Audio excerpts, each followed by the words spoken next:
Greetings, everybody, and welcome to episode 163, believe it or not, of Atheists on Air Beyond the Trailer Park. And Deb is still on vacation. Last I knew, she was in Vegas. She might be heading out.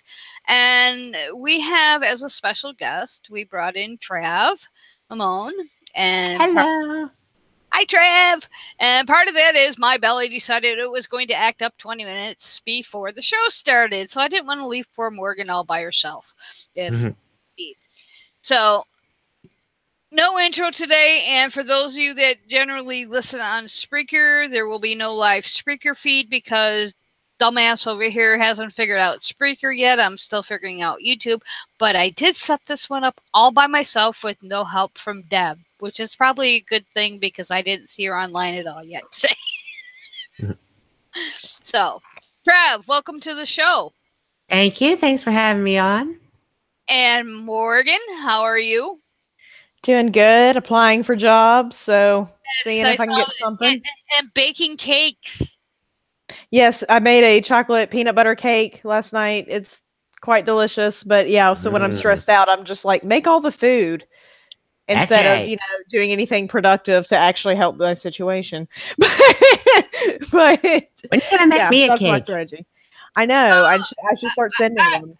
I think a point you made is that as far as environmental law, you said that you probably would have to go outside the state. I'm going to have to go outside the South probably because the only Southern positions is like there's a few in Atlanta and there's a few in Florida, but they're wanting like people with lots of experience and that type of thing. And I found more programs that are geared towards recent graduates that are in the Chicago area and even on the West Coast. So I'll probably end up out there, or if I end up doing more legislation and policy work out towards DC. So we'll see what I get. The only government job I think I'm going to apply for, though, is probably going to be a Department of Energy one.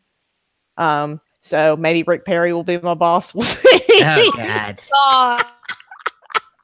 That would be ironic, really. It would be, but I mean, I'm probably going to end up with an advocacy group or something. So that's my hope. Well, if you end up with one, good on you, because I mean, and not just in environment, well, especially in environmental law now, I think it's everything's on fire. Yeah, everything's on fire. And Trump doesn't know how water works. Right, exactly. I was just gonna say that. He's like, yeah, it's like the water goes to the ocean. California's so dumb, and I'm like, the water all goes to the ocean, right? Like, that's how water's always worked. Well, he doesn't even know how grocery shopping works. Well, yeah, I was going to mention that too, but what's so bizarre about that? I was reading an article today, and it's like, even if that were true, which there is, they get the water from the ocean. They don't care if it's salt water or fresh water. It's like, seriously, dude? I mean, he might as well said the trees need to stop being flammable. That would have made as much sense. Yeah, he's just an embarrassment. I mean, I can't even, like, I got into a conversation with an acquaintance, and I point blank asked him, what good has he done for the country? Oh, raises. I'm like, I got a fucking 36-cent week raise. We didn't get raises. Who the fuck are... No, I didn't get a fucking raise. Well, yeah, most people, and I don't know. Or a tax cut, because I'm not a billionaire. Yeah, because I don't know if that's because my hours actually went up, or if it's, from his bullshit tax cut things. But it's like, I said, how is 36 cents a week gonna help? He goes, save it. I'm like, dude, I live paycheck to paycheck. Don't buy. You can maybe buy a pack of gum at the end of the month, Beth. Maybe. It's like it takes me 6 months to save up for my sneakers. I have to buy expensive sneakers. I can't buy, something from DG or Walmart. I have to have good shoes because of my foot. Usually, I have to call my dad and say, Dad, can I get my Christmas or birthday money early? Yeah. Because there's no way in hell, paycheck to paycheck, I'm going to save what I need to purchase sneakers. And I buy them like twice a year, sometimes 3, depending on how much, I work. So it's like, yeah, no.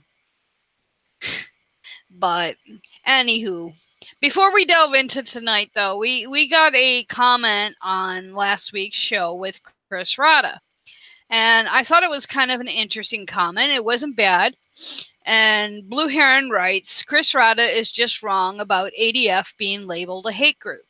They still advocate for criminalization of homosexuality abroad and oppose gay rights here in the U.S. today. Would it be hateful if all their efforts were done to heterosexuals? How would this affect their long-term health outcomes? What would it do to their psychology? So I responded, well, because I'm pretty sure Morgan here, but I'm not speaking for Morgan, so wanted to expand on that whole notion. But time didn't allow us, as that whole subject is a rabbit hole unto itself, i.e. the whole exporting of hate via Scott Lively. Your points concerning health and mental health, though, I believe are valid, and to be honest, I personally never thought of it in those terms. It might be a topic to explore further, basically what constitutes a hate group. It's definitely something to ponder, as I don't think up to this point ADF has outright claims of executing LGBT plus individuals like Scott Lively, like Matthew Powell, like Kevin Swanson et al. They, though, have come damn close. It's a fine line in that regard if they take the Levitical passages to the extreme, which personally I don't know how they can not take them to the extreme. If they're going to say, well, it's an abomination, they have to finish the passage and, should be executed. That's what everybody else does. But I will look more into it, though, now that my curiosity is piqued and I blah, blah, blah, blah, blah. And one thing I should have added to my response that I didn't is there is a difference between speech that is hateful and hate speech. Mm-hmm. Very fine line. And I'm talking very fine. Oh, yes. As I noted concerning the in 2015, it's a piece that I wrote up, and I'm sorry for the shameless plug in the show notes. What one has to understand, no matter how despicable Jack's request, he was the plaintiff in the case, was, and he wanted, allegedly, God hates fags printed on a cake. It is protected by the First Amendment. We may call it hate speech, but the courts look at it more as speech that is hateful, so long as it does not promote imminent violence or, as the court has termed, fighting words. And the thing about that, though, is hate speech isn't even illegal, so the distinction doesn't even matter. Like, right. that doesn't even matter. And, like, right. If it's hateful or not, and I would classify ADF as a hate group. Oh, I completely disagreed with Chris on that point altogether. But again, I didn't want to go into like a whole rabbit hole and us going back and forth on it. Yeah, but yeah, I think ADF is a hate group, 100%. Yeah, see, and that's something I need to look into. I think I draw the line where Scoutist does to a degree, and the best example is the whole Snyder v. Phelps case in 2011. And part of it is, has ADF, per se, actually advocated for executing homosexuals or LGBT? I, at this point in time, don't think so, but I could be wrong, and I'm going to look into it. I don't draw the line to that. I actually draw the line. I don't think that you have to call for necessarily execution of a group of people for it to be a hate group, if that makes any sense. Like, I think it's just something that it's like, I want to make life for this group of individuals living hell based on their sexual orientation. Like, that is what ADF seeks to do. That's their whole agenda. So that's why I would classify them a hate group. I understand people have different definitions, but I don't think SPLC was out of line to do so. Oh, to label them a hate group. I do not think they were out of line, but I do agree that maybe there's a fine line there, but I don't think that it was just some completely crazy decision of theirs to, say that ADF is a hate group. Yeah, I think it brings, as I said, it brings up this whole rabbit hole of, if we take into consideration the mental health issues of constantly, well, I can speak from experience, Morgan, you maybe, well, and all three of us we could. Duh. We're all queer. Mm-hmm. So And crazy.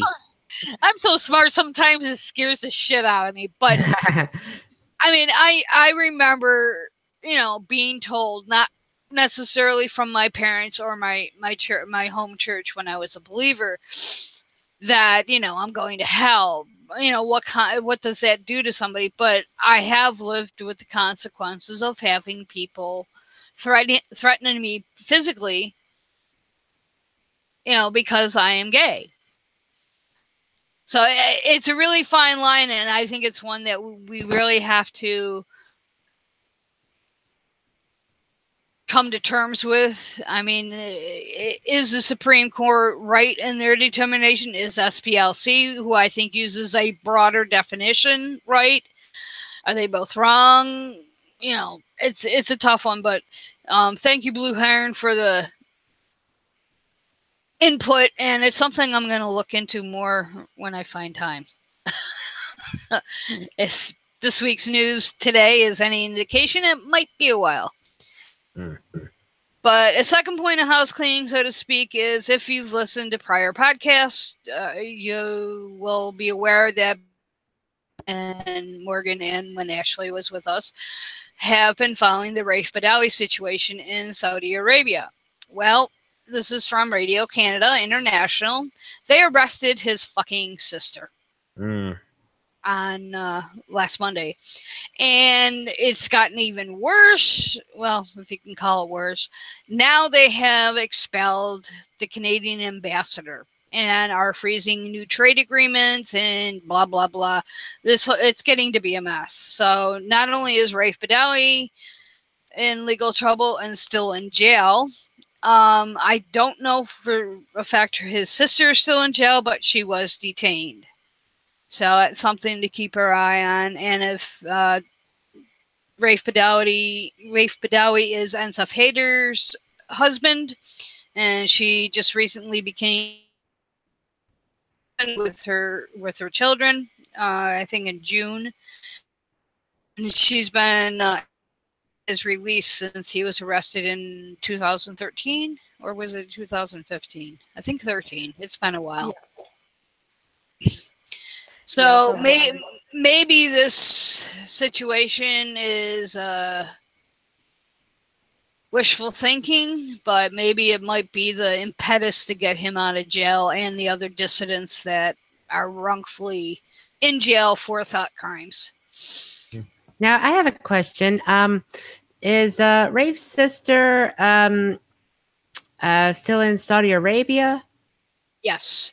Okay. Because I think I got mixed up with the ambassador and his sister, both getting into trouble. I was like, well, wait a minute. If his sister is in Canada, then how can they get her? Yeah. But now I understand. Yeah, his wife is in Canada. Oh, okay. I was thinking of her. Yeah. His sister is still in Saudi Arabia. And Samar Badawi. Yeah.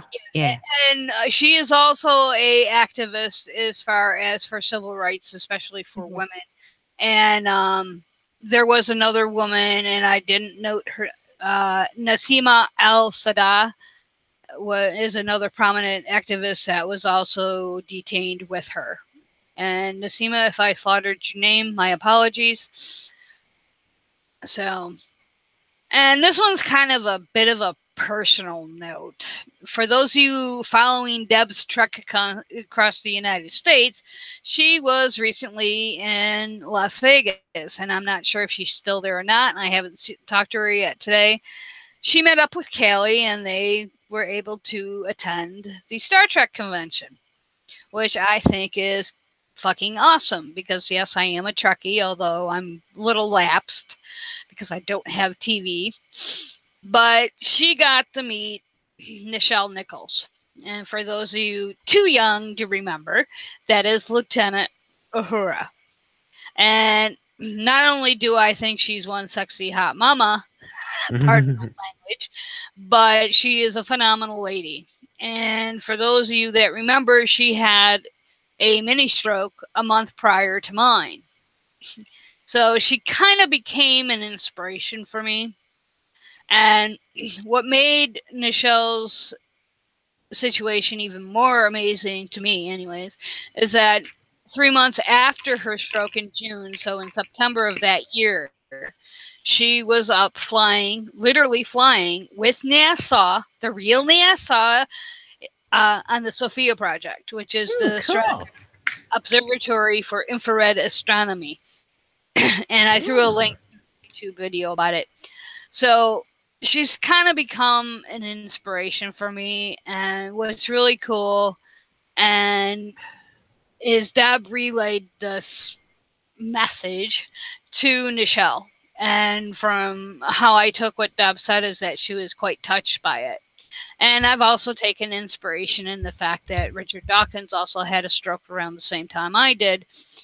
And love him or hate him, they've become kind of like, you know, hey, if they can do what they're doing, whether it's, you know, advocating for atheism or evolution or, you know, Star Trek conventions or, you know, all the other stuff Nichelle does, and recover enough to do whatever the fuck it is I do.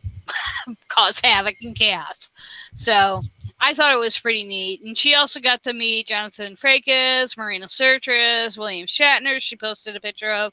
So from the sounds of it, she had a freaking blast at the Starcut. Nice. But anyways, so that's the house cleaning. Now, we're going to hit a couple topics that obviously are in the news and have been covered widely. And the first one, obviously, is Paul Manafort's trial. We're very familiar. The other one that's in the news is Jeff Sessions. And we're going to save Sessions for last because I will be honest, I started getting sick right in the middle of working up my notes. So it's a little incomplete. But I'm going to leave the Manafort bullshit up to Morgan because, like, I have not been able to keep up with it. I want to so much.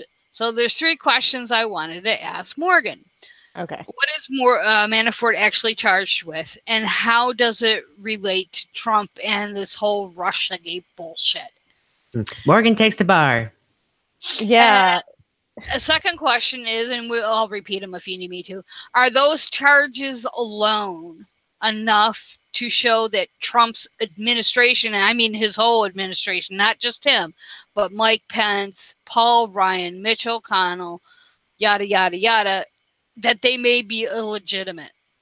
In other words, they stole the election. And is there anything we can do about it after the fact? And are there any specific points that we as atheists should be particularly aware of? Take it away, Ms. All right. So the thing with Paul Manafort is he has a variety of lots and lots of charges against him. There are, to my knowledge, at least 30 now. So I'm not going to rattle them all off. But yeah, so I have never in my life seen a prosecutor lean on somebody this hard and then had them still not flip. Because, I mean, this is a well-known prosecutor tactic for if you think it's fair or not, but what they'll do is they often will bring charges and then, to get you to cooperate. So in my view, it was obvious that Paul Manafort was, because here's also the thing about the Mueller investigation is we're just now finding out about steps that are occurring in the Mueller investigation that happened months ago. So he is, at least 6 months ahead of the news already. So, this came out that he actually referred some cases to the Southern District of New York that were essentially other things that he found out. They related to, I think, a Republican congressman, as well as I think there were some Podesta implications as well in that. And so that got referred to the Southern District of New York. Now, he has done that before. with other crimes that he's been finding. Now, the big deal about Mueller that you'll see people make often on Fox News is that, well, he's just supposed to prosecute stuff related to Russia, which is, I think, what you're getting at. You're like, well, what does this have to do with Russia? Mueller, I almost said Manafort's mandate. Manafort is not was not given a mandate, thank goodness. But Bob Mueller's mandate is actually really, really broad, and actually the word collusion does not even appear in his mandate. Now, the word collusion, as Trav and I have discussed on By Skeptical, is being used as sort of a way because it's not a legal term, right? So you can't be charged with collusion. That's not a thing. So, and I think the right knows that. So what they have been very effective at is getting this term out in the news and saying like, no collusion, no collusion, no collusion, because it's like, well, what is collusion? There's not really a definition for it, and it has no legal implications either. So they can say, so that's why Rudy Giuliani is able to get up there and say things like, collusion's not a crime. Because technically he's right. About that. Yeah. But conspiracy is. And another thing, which Trump himself tweeted out, saying that basically, oh, well, he knew about that it was to get dirt on Hillary Clinton, and then other people will say, oh, well, it wasn't effective, or it didn't affect the election or whatever. That does not matter. Even if they had not, if you are agreeing with somebody and you have the intent, both of you, the intent to commit crimes or to further a crime, and then also the thing about conspiracy is you are held responsible for anything that is a foreseeable criminal act that comes from your agreement, even if you had nothing to do with it. So conspiracy is a favorite charge of prosecutors because you can nail people on a lot of stuff. And you can also cast sort of a web there, and you can get all these actors involved. And usually you can find who is the center of a conspiracy because people don't want to go down for all of the crimes that happened. So the strategy here with Manafort was obviously to try and get some testimony out of him, but then Manafort won't talk, which is weird to me because even if I've seen many, many people who probably have not committed crimes plead guilty. So, and then also if you look at the deal Rick Gates got a really good freaking deal. So, it is very odd. So it tells me one of two things. Either like he is willing to go to prison and protect these people. He probably thinks Trump can give him pardon. He probably, and, all these different factors. But the thing is right now, even though this is in the federal court of Virginia, Manafort is being charged with state crimes. Right. So Trump cannot pardon state crimes. Exactly. There is no controversy about this whatsoever. There is none. It has been a fact from like the day one of our country. The president cannot pardon state crimes. Now governors can, but if McAuliffe or I guess McAuliffe's not the governor anymore, but whoever is now the governor of Virginia, I believe it is also still a Democrat. Yeah, he's not going to pardon them for this. And also because there is so much evidence, like it is like pardon power for governors is usually reserved as like something they'll do usually on their last day. They usually don't pull a Haley Barbour, which is one of my former governors, where he was just like, let everybody out of prison. Like usually that's not their method. What they'll do is, it's people who it's like, they think that there was some serious questions as to their guilt or innocence, or, there's something as if like, they've served their time long enough. They think the sentence is unduly harsh, especially for like drug crimes and things like that. Now, occasionally they are used as political tools as well. That does happen. But for most part, I haven't seen that necessarily being used so much as like a governor pardon as commonly. But of course, there is some of that going on. So the thing is here, this trial is specifically on one of Mueller's favorite charges is, for the federal trial will be defrauding the United States. Attempt to defraud the United States is just basically, it can be anything from like tax evasion to failure to disclose. In Manafort's case, the federal trial, which is going to happen in, I believe, September is when it's scheduled. Now that might be pushed back if that happens, because sometimes pretrial issues do come up. It'll depend on, them seating the jury, things of that nature.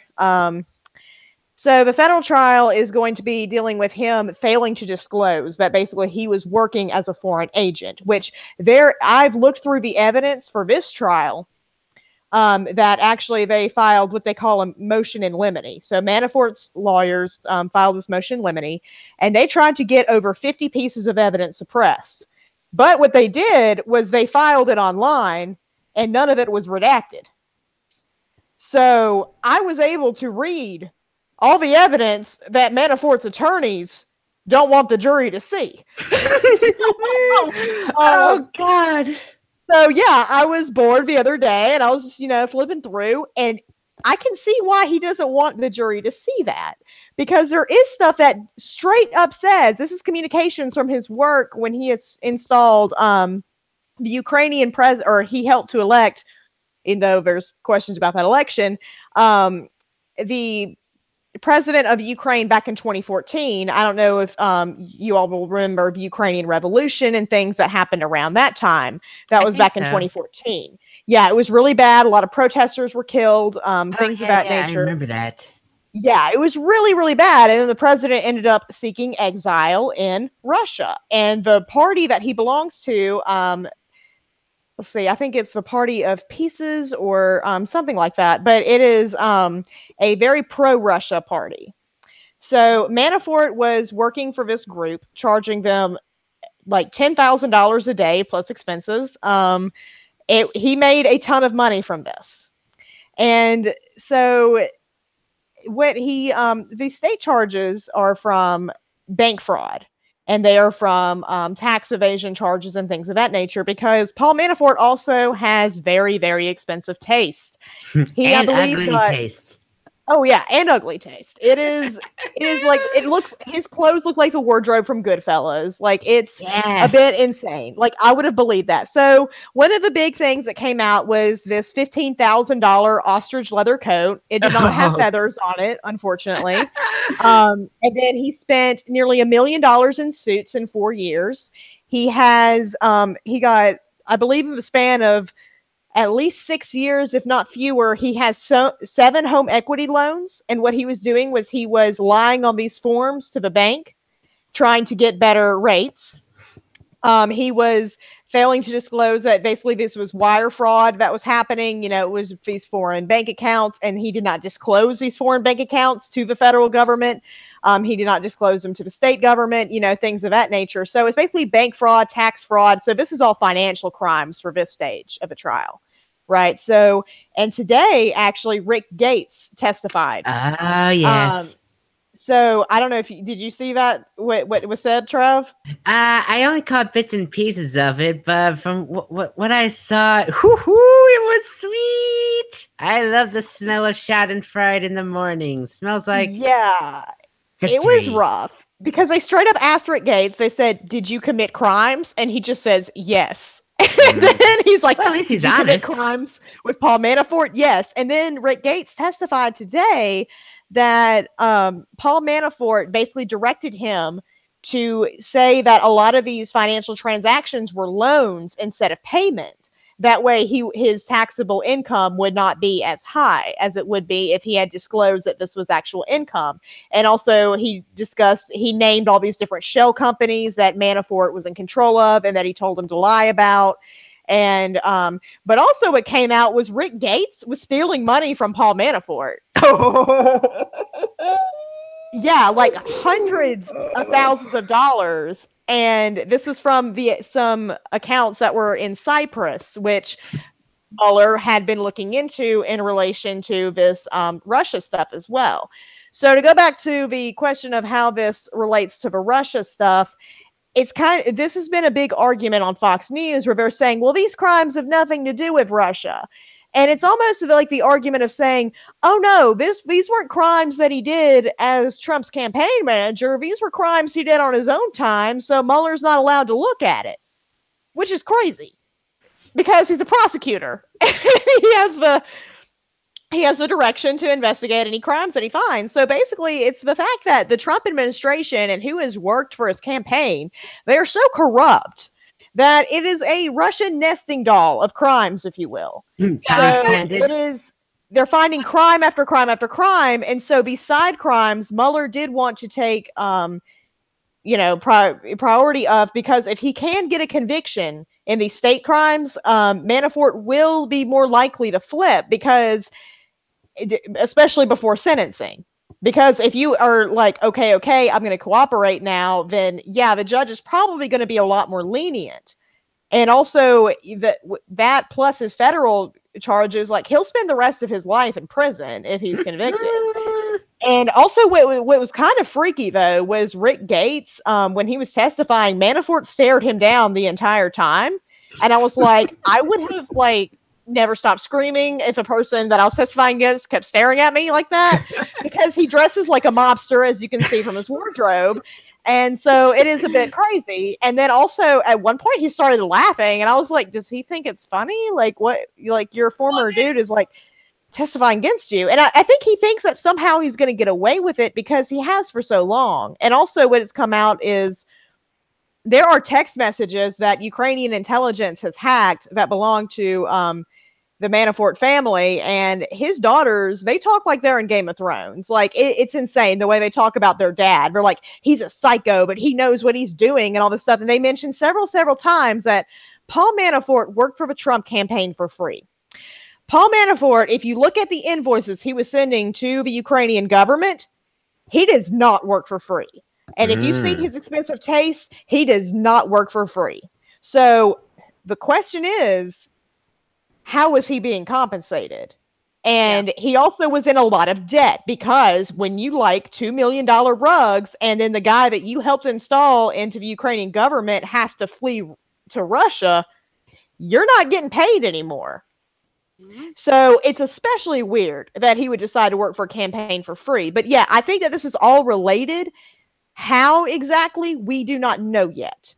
Or maybe we will not know. It depends on Trump's action. And I think Mueller is very aware right now with how the House and the Senate look and the fact that there is no legislation that is protecting Bob Mueller right now. So for those of our listeners in blue states and even in red states where at least your senator has tweeted something strongly about Trump, or the Mueller investigation needing to continue, because even if they find that Trump didn't know, which I doubt, I seriously doubt. Now, whether they can legally prove that or not, I don't know. That's another question. And again, I don't know what Bob Mueller knows. He doesn't call me on the phone, but I wish, but he doesn't. Well, I think what's fascinating to me, and I use that term very broadly, is that this whole entire mess, the Manafort trial, Rick Gates testifying, yada, yada, yada, for years and years. I remember back in the 70s hiding under my desk for air raid drills. And then eventually it was moved that we go out into the hallway and put our heads down like this, by our lockers. So I remember that time period.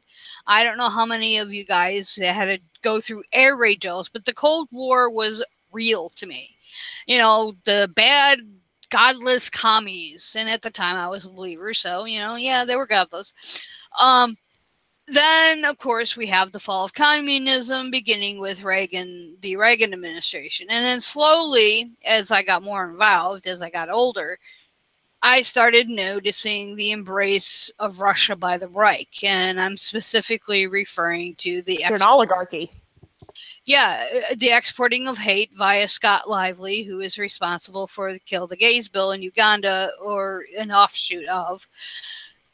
And now we have somebody like Maria Butina, who is a known Russian operative who has not only infiltrated the NRA, who is awfully quiet, by the way, their plea for money because they're going broke. Well, I don't believe it. Thoughts and players. I don't believe it. Oh, no, I don't either. That doesn't belong in this timeline. I mean, you have, she infiltrated the NRA and she infiltrated the National Prayer Breakfast as well. Yes, I read that. She was front center. Yeah, and no one fucking bats an eye. They're like, oh. I mean, well, here's the thing. She was very obvious. She wasn't even a great Russian operative either, because I read a news story saying that she would get drunk and brag about being a Russian agent.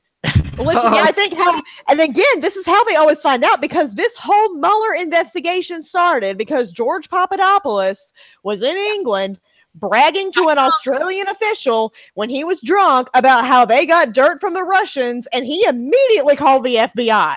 And then Mueller got his mandate. So yeah, again, it's like I'm just imagining her like drinking gin, and then she's just leaning over a bar being like, "Let me tell you a secret."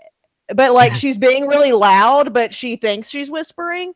But so yeah, that's a movie I'm directing in my head that will inevitably be made about all this. But yeah, and also they even tell you it's like very obvious if a foreign woman who is half your age is acting like you're the hottest man on earth, it's probably too good to be true. Like that's the thing. It's these men believe that these young hot women want them, and even Don Jr. was photographed with her. Like I think they even had a meeting or something. And you know, and I mean, nobody should ever believe what they say the meeting is about, because I mean, Trump straight up said, "Oh yeah, this meeting was totally about getting dirt on Hillary Clinton" in his latest tweet. And it just acts as if we were supposed to forget that he crafted a memo on Air Force One saying, "Oh, it was about Russian adoption." Like, I mean, it's just coming out more and more that these people are a bunch of liars, and then how eager the right is to betray basically the country. Because I mean, I don't know if y'all remember this, but Al Gore's campaign received a file with Bush's prep materials, like what he was going to say in debates, like all that stuff, and they immediately called the FBI. So this idea that like everybody does it or the left is just as bad is bullshit. It is complete and total bullshit until like as of this point. Like it is complete nonsense. But the fact is that the right, and I mean the religious right, you talk about the NRA, the alt-right, like all of these people working together, they are fully willing to let, because they do. They want an oligarchy. That's what they want. All of these people, they want it to be where the very, very rich control the rest of us, and where, you know, there's like one religion, it's evangelical Christianity, and all this other nonsense. Everybody else can suck it up because they're in control. Well, I think that falls in line if we have time when we talk about Jeff Sessions towards the end, is like his recent religious mandate. While granted the apparent targets are the LGBTQI plus community and Planned Parenthood, I don't think that's what the target is. I think the overall target, and we've already seen the beginnings of it, are anybody that's brown in color, that's not white. We see that with the quote Muslim ban, and anybody who is not an evangelical Christian. They're trying to get rid of all that. And I really honestly believe this, you know, this mandate from Sessions is a more overt, you know, it's taking shape, but we'll hit that a little bit later. Yeah, so I wanted to go back to your second question about the illegitimacy of the Trump. So we don't know what we're going to find out in the course of, especially because the state trial is just about bank fraud and things like that. So we're finding more and more about financial dealings of Manafort. But as far as anything directly tied to Trump, they're actually staying away from the Russia stuff right now, because they don't want that to be, they don't want it to be sort of a distraction for the jury at this point, because they're just focusing on these crimes, right? And you don't want to distract them with a bunch of, you know, kind of other irrelevant facts that might confuse them and make them think, okay, this doesn't really make sense to follow. Yeah, and then also the fact is they actually had to even cut their evidence, the prosecution, because the judge has been like, I want this trial to be 2 weeks. Okay. And so like Mueller's team had a full week of extra testimony that they had to completely erase, because the judge was like, I have presided over many a bank fraud trial. There is no need for it to last a month. Like there's no need for it. In the Eastern District of Virginia, they move quick. You know, they're very known for their speedy trials. They're in and out. So this thing could potentially be wrapped up in 2 weeks, if not sooner. And again, it'll depend on jury verdicts and things like that. Hopefully we don't have an OJ situation where they're like, he's not guilty because we feel like it. So, but yeah. And then also Manafort's own accountant, like, I don't even think they even needed Rick Gates, because his own accountant under immunity testified. I believe it was, I mean, not yesterday, that was Sunday, Friday. Yeah, Friday. And said basically, yeah, he told me to lie on his taxes. Yeah. Like, yeah, and they had all the documents and everything. So, like, even that alone, like, if I was a juror, I'd be like, why do I have to sit here for another, like, week of testimony? Like, that's it for me right there. But, I think they're really wanting to make sure that they nail him on this stuff. But as far as illegitimacy goes, again, we don't know what's going to come out. We don't know if Manafort is going to flip or if I don't think he will, because if he hasn't at this stage, I don't see what incentive. And I think that he's honestly afraid of whoever he has information on. I mean, I freaking would be too, but I also wouldn't want to spend the rest of my life in prison. But then again, he's not being treated like a regular prisoner. Like, he gets to have his own personal laptop and he doesn't have to wear a prison uniform. So, that's great. So, but we'll see if that changes depending on if he's actually convicted. So yeah, we'll see about that. But as far as illegitimacy, and I mean, there's nothing that can be done anyway, because the only thing we have is the political tool of impeachment, which, while it is a legal tool, at the end of the day, it's a political question, right? Because it's, and then they've already established that I think perjury is impeachable. And as of now, there hasn't been any allegations of perjury. Now, there has been lying to Mueller's team. Manafort, also in his federal trial, is being charged with tampering with a federal witness. Also, a reminder that Trump did fly with Hope Hicks the other day when he was going to that rally, who does not work for the Trump administration. And if you'll remember, the Republicans freaked out when Loretta Lynch and Bill Clinton had a conversation on the tarmac. Now, that conversation was with others present. And as far as I know, it was just about, like, they know each other. So it was just like, how are your kids doing? And in hindsight, yes, that was a very bad decision. And Bill Clinton absolutely should not have done that. And that was wrong. But with her having a private audience on Air Force One with the president at this time, especially after he tweeted about that Trump Tower meeting when she was on that flight, when that was being made too, like, it looks like he's tampering with a witness. So I'm sure Mueller's looking into that. But it's, again, this is all going to have to come out with these other indictments. And again, Mueller knows so much more than the rest of us know, because he does not leak. Any leaks are coming from the Trump team, or they're coming from the witnesses, which, when he gets a witness, what he's been doing is telling them, don't go to the press. But of course, Roger Stone can't keep his mouth shut. So he'll go and it's so obvious when he's the one telling too. He'll go up and he'll call the New Yorker and all that stuff. But yeah, so we don't know. We'll see. And if they are legitimate, impeachment's our only path. All right, and before you, sorry to cut you off, but I just want to mention two things. Number one, as you probably saw earlier today, Trump was doing the whole thing like, no, Clinton colluded with Russia. She did, doing his whole projection thing. And so I just double checked earlier to what? Like, Putin hates Hillary Clinton. Like, that's one of the reasons. Like, it's obvious that they have the same agenda of loving oligarchies, like, and then hating, progressive values. Like, and that's another thing that I think people are confusing is, like, I'll see people using this hammer and sickle imagery and being like, the GOP, they've changed, they flipped. And I'm like, y'all do know about the fall of the Soviet Union. Like, that's important to me that you know that. Like, stop conflating, like, 80s Russia with whatever's going on today, because it's not the same. Exactly. Now, it's part of Russian history, but that is not the government that we're dealing with. We're not... Yeah, but I mean, they are still using the same tactics that they've used as far as, the whataboutism, the compromise they're getting on people. I mean, that was Maria Butina's whole deal was, getting with this old ass man from North Dakota, and he was a political operative, heavily in debt, and, just trying to establish those back channels. Like, that's to an undisclosed gun lobby, which, I mean, we all know who that is.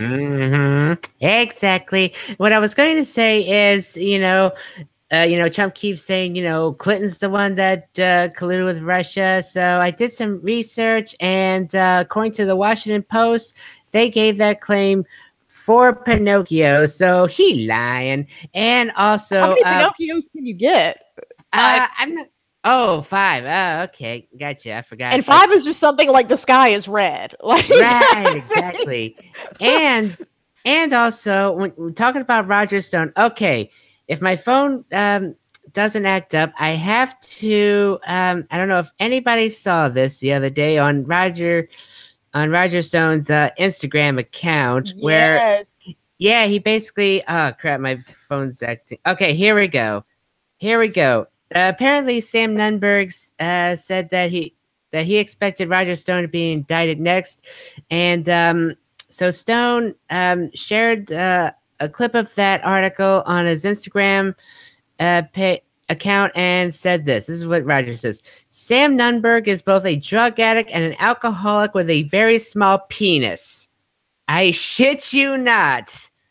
I think what really baffles my mind with this whole Russian report, I don't even know what the fuck to call it anymore, is that stupid Watergate. That's what John Oliver calls it. These people have got to be fucking stupid.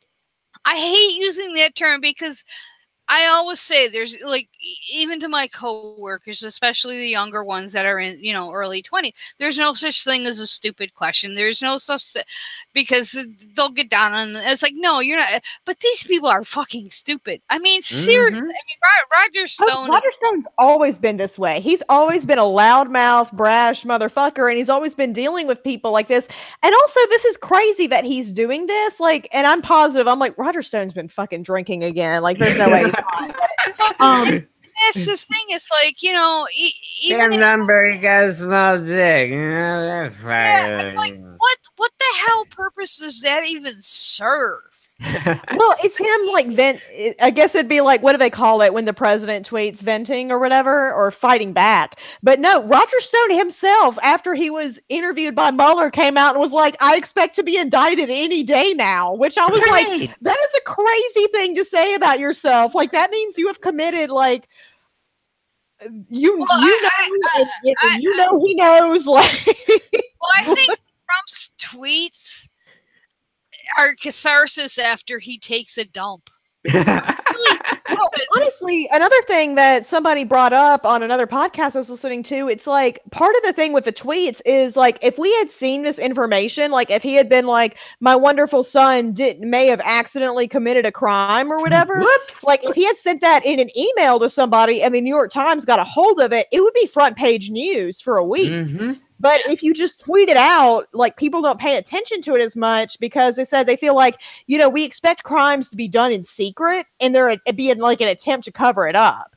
But when you do it out in the open like this, we're just like, oh, well, it must not be a crime. And people are like, oh, well, I hope Mueller is, because a report did come out that said Mueller is looking at his tweets. Yes. And people are like, oh, well, this shows that he has nothing. And I'm like, no, this is establishing, like, look, he just tweeted it out. Like, I also had this other evidence, but he's also just freaking tweeting it. Like, which is that helps establish a timeline, helps establish what was on his mind, because a big element of conspiracy, and this is the hardest thing to prove, is intent.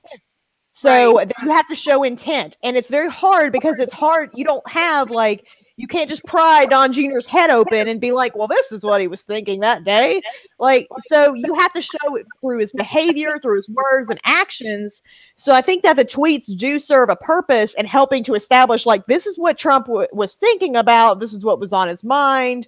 This is what, it does help, I think, establish this timeline, and also what was his state of mind, and that the fact that he knew this wasn't about adoption. You got to know that right away. So he's lying to the American people, which, I mean, is a whole nother thing. But yeah, so again, going back to the legitimacy thing, it's just, I mean, it's going to depend on us in the midterms. We're going to have to flip both the House and the Senate, like, or else we're just going to have to ride this out. And another thing is, we may not get to see the full Mueller report if we don't. Exactly. Because yeah, he has to submit that report to either, he's going to have to submit it to the Intelligence Committee or to the Senate or Speaker of the House, and they are in control right now, so they have an incentive to not let us see that, because I'm sure that full report, once it comes out, is going to say very incriminating things about the administration. And they're not going to want us to see that. They're just going to say, oh, it's a conspiracy and we're not going to let you see it. Or they're going to pull a Devin Nunes and pull out parts, and they're going to try and twist it to be like, oh, actually it shows Hillary Clinton committed crimes because we just blacked out all the names and scrawled in Hillary Clinton in red above it. And that means she's a criminal. But yeah, so that's what we're stuck with. That's what I mean as far as going to the entire administration. I don't think, and this is personal opinion, and I'm not sure what it's actually based on, maybe a bit of conspiracy thinking, but is that I don't think that people like Mitch McConnell, Paul Ryan, Nunes, I don't think they're innocent in this. I think they know exactly what's going down. Oh, Devin Nunes especially. Yeah, and it's like, you know, it's like you said, when the report does finally come out, but it's like, I just kind of, like, I do try to keep up on stuff. Some things I follow more than others, and a lot of things I don't comment on because, to be honest, I'm just like... it's a lot. It's a lot, and it's like, I mean... and we still don't know the full picture, which is hard, because it's like, I don't know where these details fit. You know, and it is hard, and I think that that's a thing for, you know, the average American voter, you know, because it's like me, like right now I'm unemployed. Like, I have time to scroll through this evidence and read these motions in limine, and also I have a legal knowledge to be able to understand why they want these out. You know, I haven't been practicing law or anything, but, like, I do have that basic understanding of what's happening and how of it, and then I also do know from... you know, I have friends who've worked for prosecutors and things like that. These things, they take a long time. And I think that the more and more, like, in Americans, I think, especially because we do have more of this attitude of very fast-pacedness, you know, we want it done now. Like, we want Trump impeached today. Like, why can't we get it done? Like, as soon as he was elected, essentially, people were like, how do we fix this? And I'm like, you don't. You had your shot. You fucked it up. Yeah. Like, that's the thing that people also don't get. I've said in the past, agree with impeachment, but then again I don't, because I'm sorry, Mike Pence will be a whole nother ball of wax to deal with, and I think he's more dangerous than Trump. Well, the thing about Mike Pence also is I feel like Mike Pence happens to be in the right place at the right time a little bit too conveniently. And again, I think that there's this thing where people are like, oh, you're crazy, and you have this Trump derangement syndrome, you know, that they'll accuse us of. And it's like, but they keep lying. They keep fucking lying. And so it's like, what am I supposed to think? You know, and then they keep like, and then also like, I'm not supposed to just ignore patterns in my common sense. Like he never knows what's going on. You know, each time it's kind of like Paul Ryan, you know, whenever it's like, oh, the president made this statement and Paul Ryan's like, what? That's crazy. I gotta go. And then he like runs into an elevator. Like, you know, and it's like, you know, he damn well knows what's going on, or either he's the most uninformed Speaker of House and should be removed on just the fact that he's incompetent. Yeah. It's definitely a debacle. It's just like, yeah, and we'll see. I mean, make your husband, and I think what I find, if you look at just Trump, he's following pretty much the Nazi playbook, and I'm not going Goodwin's Law here, but if you read 1984, everything he says is right out of that book. Everything. And like someone the other day wrote MAGA on a poster board, and I just looked at it and I'm like, I said, that's really, I said, I thought you were my friend. Well, I am. I said, why did you write that then? Because putting that tells me that you support Trump and you don't support me. Well, I was like, you do realize he wants to execute me, right? You do realize his administration wants to get rid of me, right? Ugh. And it's like people don't understand the consequences. And I think, like you said, they want things done now. And the Mueller investigation as a whole is going to take a lot of time. And we don't know what he knows. And also he might be, I think that he has indictments with people's names on them. All he has to do is fucking sign them. But the thing is, you want to be strategic about this. And especially because he's, we're finding out things like 6 months after he finds them out, so he doesn't leak But I do wonder, like, if he were to submit the full report, if somebody would then leak it. But I don't think we should put our eggs in that basket. I think what we have to do is we have to go vote in the midterms because that's our only chance of making this right. And if we fuck this up like we did in 2016, like, we're still going to deal with the consequences. And what I'm afraid of is that everybody's going to want a simple solution, and they're going to want it fixed right away after the midterm election and say we do take back the House and the Senate. And it doesn't work that way, because guess what? Trump still has the courts, and then he's still going to have, and also the thing of the Senate is we're having to defend a lot of tough seats. So not only are we having to flip them, we're also having to defend them, and more so than we have opportunities to flip. So the thing is, like, unless Mississippi goes blue, which I will eat my flip-flop on the floor right now if that happens. Like, that would be crazy if we just went entirely blue. I mean, I hope so, so we'll see. But I just find it just odd. It's like, I know people are being affected by Trump's tariffs. I have a friend who may lose their farm, literally because of the tariff on soybean. Mm-hmm. They are a soybean farmer. But yeah, they're Trump's. They and it's like seriously, I have it's another a culture war tax. Yeah, I have another friend who is quite possibly, now that they're already coming out with, if they retain the House and Senate, they're going to repeal ACA again. At least I've had a little bit of a break.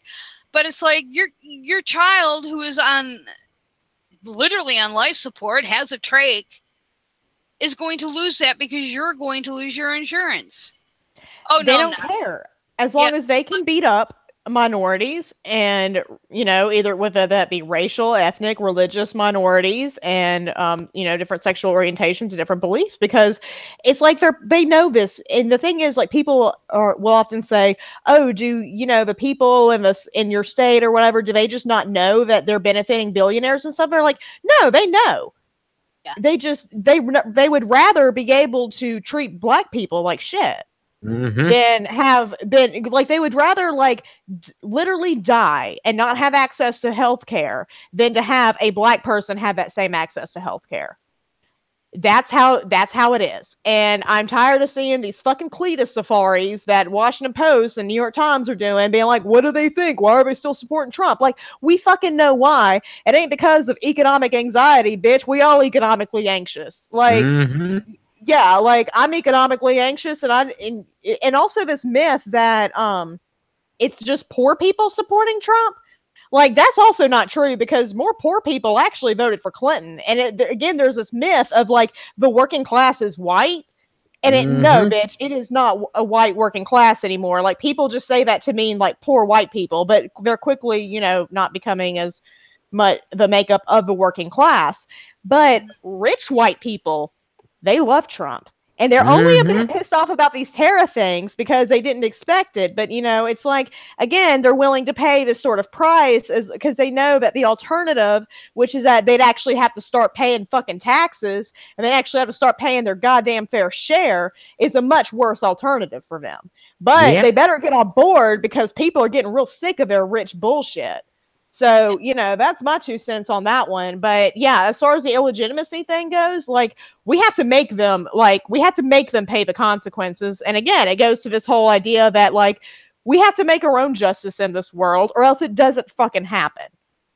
Right. And so that's what we need to do. And if they come out and they say that, oh, we're not going to release a report, because by then they'll be thinking we're going to accept it. No, we need to take to the fucking streets, because that's some bullshit. Like, no, I want to see the full Mueller report, because even if Mueller finds that, you know, Trump did nothing wrong or whatever, and then people are going to say, oh, it was a waste of time. No, because the pursuit of the truth is worth it. Oh, yes. There you go. The pursuit of the truth. Right there. Like, it's a worthy exercise. That's what it is. And I want to know whether or not it happened, because I deserve to know. We all deserve to know as Americans and as voters, because and then also there's evidence that they're fucking with the midterm elections too. And they don't care. It's so evident that they are like, well, it's helping us, so why would we care? Yeah. Believe me, if they were hacking to, like, benefit Democrats in some way, there would be laws passed today if there were laws that were, if there was foreign interference that were actually helping Hillary Clinton and the Democrats or whatever. Well, wasn't there the Democratic amendment or law that basically the Republicans shot down, just voted on the other day? Yeah, it was basically, any of that. I mean, they've already brought articles of impeachment, 2 of them, which one of them is Jim Jordan, which I'd be laying real fucking low if I was him. He's the one who knew about all the sexual abuse that was going on at Ohio State. And instead, he's like, oh, I'm going to introduce articles of impeachment against Rod Rosenstein. Because it's very obvious that they're making these moves, and they, of course, couldn't get a majority because they don't feel safe in making those kinds of, because they were literally based on nothing. Like, we just don't like the guy. Fuck him. Mm-hmm. So, like, yeah, they were literally based on nothing. But the thing is, we have to be very, very careful in monitoring this rhetoric and fighting back against it when they start trying to say these crazy things like Rod Rosenstein's part of a deep state and you know, like, we do have to fight back against that because and be like, no, we're not going to accept that instead of letting it run rampant. Speaking of deep state. Oh, God. I was going to save this towards the end, but I am part of a deep state. I'm sorry. But Alex Jones, basically, other than Twitter, as Morgan pointed out to me, has been pretty much shut down. His Pinterest got shut down. Which is like where Midwestern moms go to find cake recipes. Mm-hmm. Pinterest, yes, I just heard about that. Thoughts? So it's a little too late for me. Yeah. Because he did have, whether people want to admit it or not, some of his clips are funny, you know, when he screams about, it's not human intelligence. Like, yeah, it's funny. But the thing is, like, he has literally gotten these, if you look, for instance, at the Sandy Hook litigation going on, they can't go to their children's graves with flowers without being hounded by his supporters. Right. So, yes, he makes... Yeah, the memes are laughable, you know, they're funny or whatever. You know, it's a fun guy. It's an easy target to make fun of, you know, things like that. But the fact is, he does have this rabid base of followers, and his talking points, like, he was literally had Trump on his show before the election. Like, that, like, people forget how much influence Alex Jones actually does have. And it's scary because I've seen, like, talking points that he will make on InfoWars travel down that pipeline and it'll be directly on Fox News within like a week, which is scary because usually it would take time for these kind of like wackadoo, like more conspiratorial thing about like the liberal media and stuff like that. And eventually you'd see that kind of trickle into their talking points. But now it's like this QAnon stuff. Okay. Which I refuse to delve into it because I was like, I can't. Like, my own mental health will not allow me. It's so bizarro, so out there that I can't even make sense of it. And I've been following Jones since like his early days in his early days in Austin, early days with Bilderberg. Yeah, and his Waco truther stuff. But it's like, I mean, initially I was going to bring up his defamation cases because basically, whoops, I lost my face. The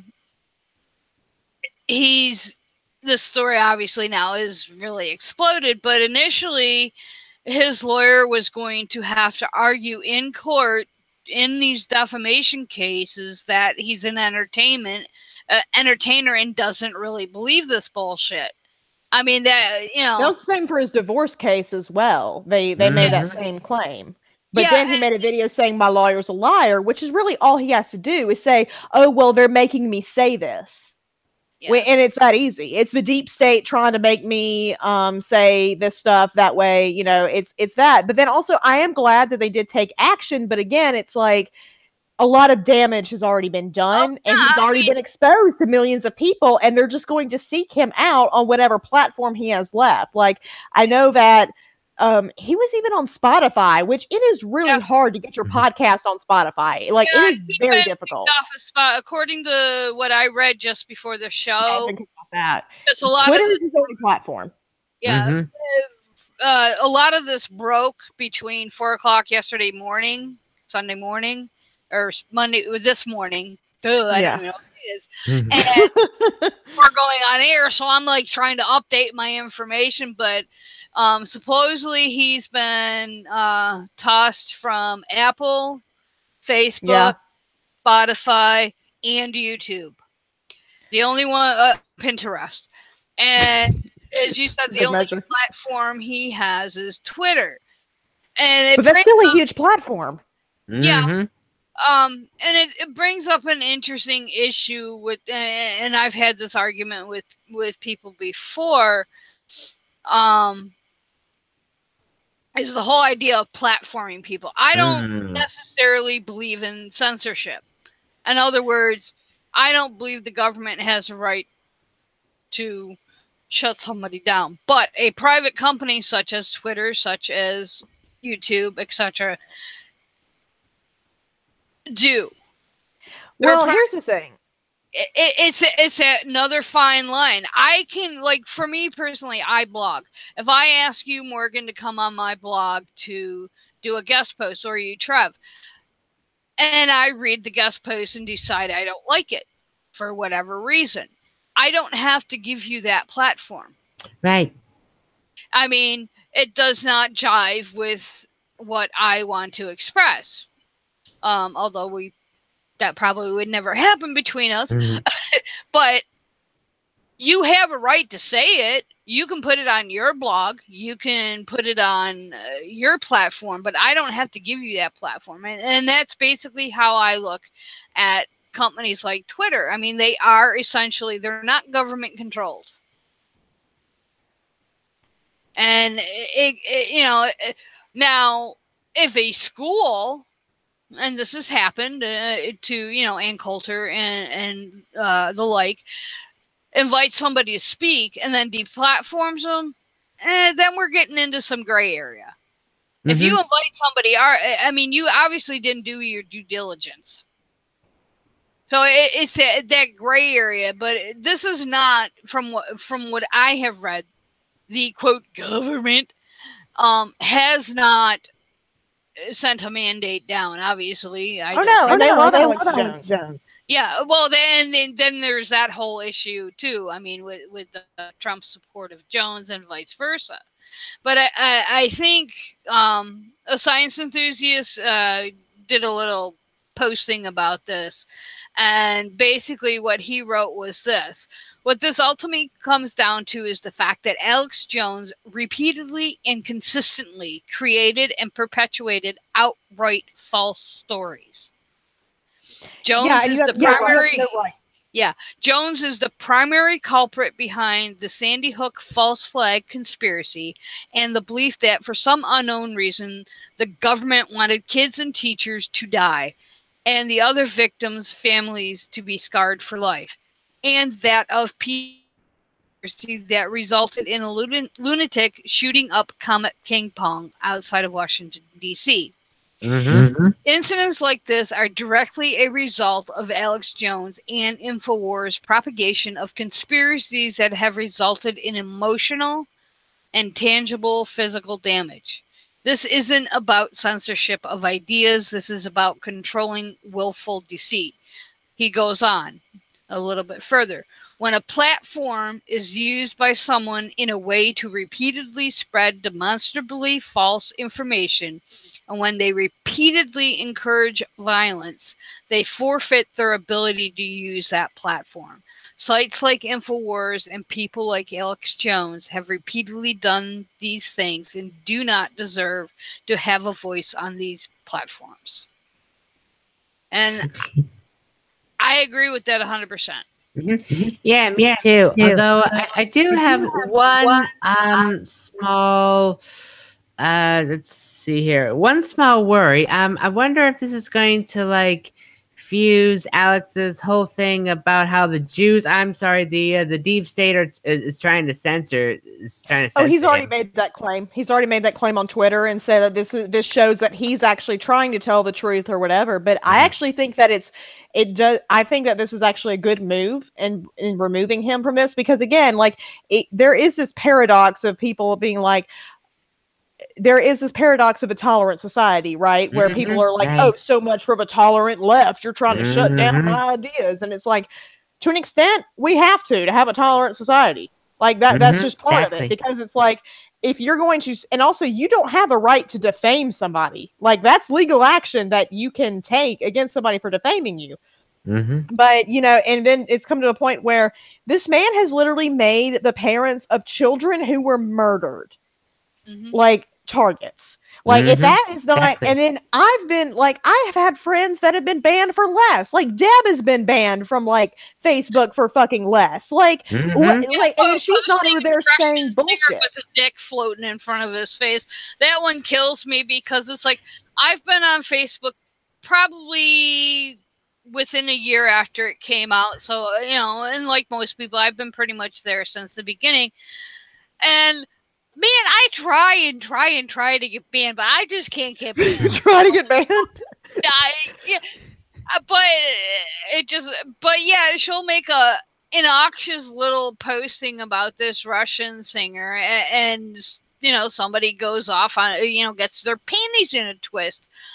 But yet you have somebody like Alex Jones who literally is telling people to go out and harm other people, and he gets off. Because these companies, they have a certain, like, because they act as if, like, Mark Zuckerberg's very, like, he does this a lot, like, he'll act as if he's all liberal and woke to these issues and stuff, but he's fucking not. He might as well be as right-wing as they come, to me, as far as I'm concerned. And the guy running Twitter is even worse. Jack, like, he openly is like, oh yeah, it's fine that I have Nazis, but if you tell them to shut the fuck up and you say that they, you know, insult a Nazi in some way, then you'll get banned.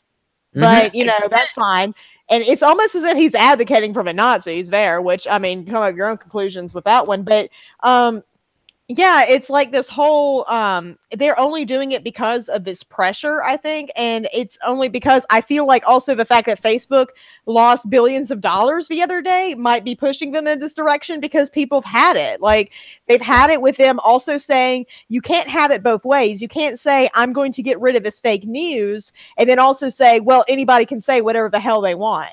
Like, you cannot have that both ways. And Mark Zuckerberg acts as if, you know, it's almost as if these creators are surprised at human nature and that people use these tools in terrible ways. It's almost as if STEM isn't the only field in which there's value, almost as if, you know, humanities people could have told them about human nature and these different things and had them think about ways in which their platforms could be used.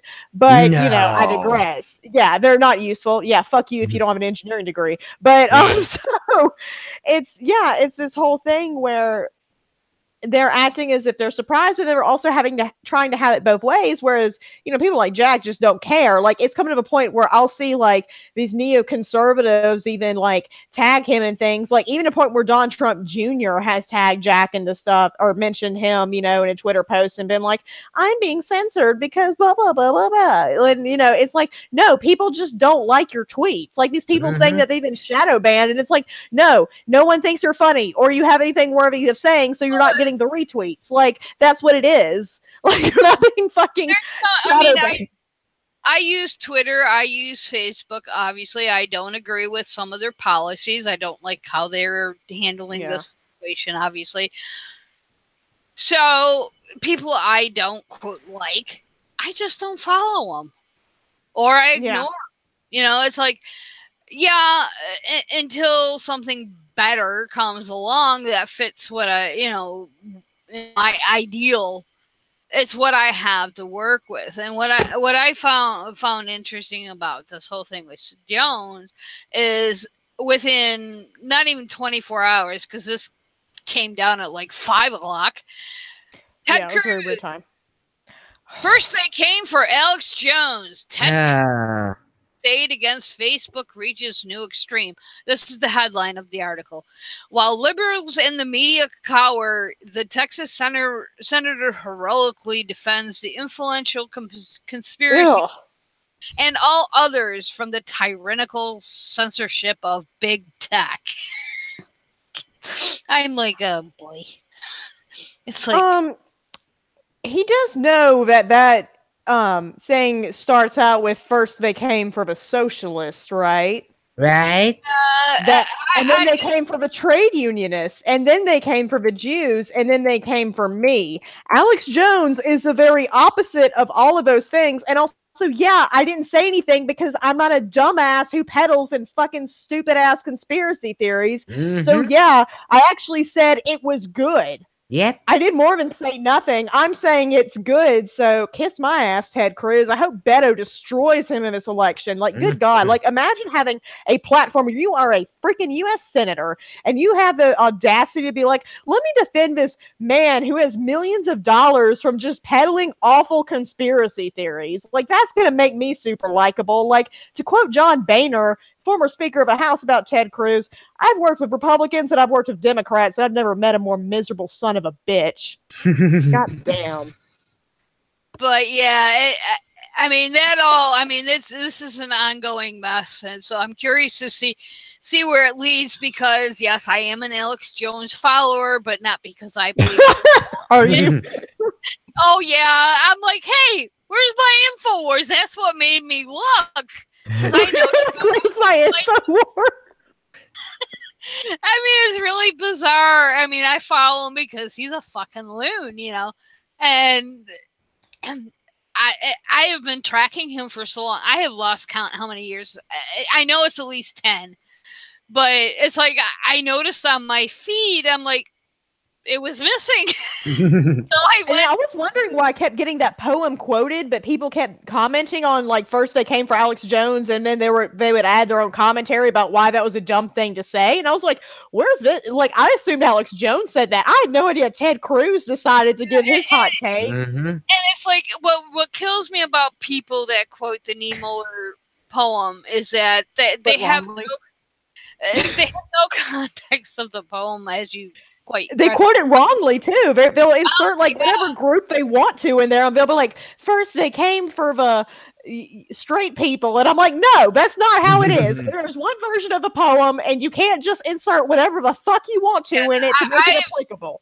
I have seen so many versions of that quote, that poem, that in all my years, that it's just like, it makes and it happens to be a poem that I do myself refer back to. I know at least times on my blog, because, and hopefully I'm using it correctly. It's first the socialists, then the trade unionists, and then the Jews, and then it's me. Yeah, but partly because I was raised Lutheran, and dude, banter and more.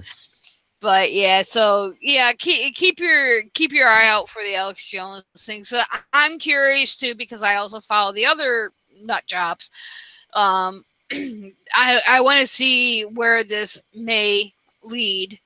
I wonder if they'll take a power vacuum approach to it. Like, they'll try to, increase their platforms because, Alex Jones isn't on Facebook. So they'll be like, oh, I'm supporting Alex Jones, so come follow me. So I'm wondering if we're going to see more of that. But I don't know if they'll have the same, how should I put this, charisma of Alex Jones, if you will. Some of the nut jobs I do follow, they all lack charisma. I mean, I'll give Alex Jones that. Like, he grabs your attention. Yeah. I mean, and there is a comical value to listening to short bits. Yeah, I know when we did a show just on Alex Jones, Deb actually sat through like 2 or 3 hours worth of. Oh God! And I'm like, I don't even do that. I do it with with Hovind and Ham. It need to be deprogrammed after Jesus.